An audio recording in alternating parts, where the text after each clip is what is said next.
যতদিন পর্যন্ত আমাদের এই দাবিগুলা পূরণ না হচ্ছে ততদিন পর্যন্ত আসলে আমরা আর ক্রিকেটের কোনো কার্যক্রমের সাথে জড়িত থাকতে চাচ্ছি না। গুন্ডা বাহিনীদেরকে ভয় পাবেন না, দেশ বিদেশ নেমে আসতেছে, একটু ধৈর্য ধরেন।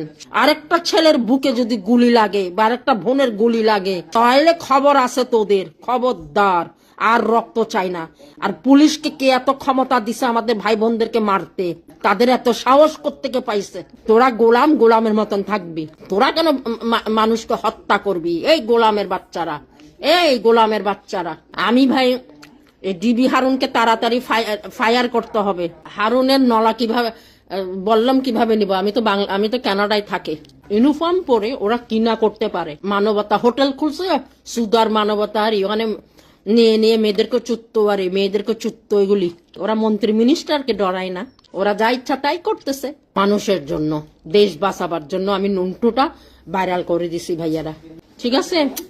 আর কিছু বলবো না ভাইয়ারা, ভালো থাকবেন। বন্ধুরা, এই ভিডিওটি যদি ভালো লাগে লাইক করবেন, শেয়ার করবেন এবং চ্যানেলটি সাবস্ক্রাইব করে বন্ধু হয়ে আমাদের পাশে থাকবেন। দেখা হবে পরবর্তী নতুন কোনো ভিডিওতে। ততক্ষণ পর্যন্ত ভালো থাকবেন, সুস্থ থাকবেন। Take care. আল্লাহ হাফেজ।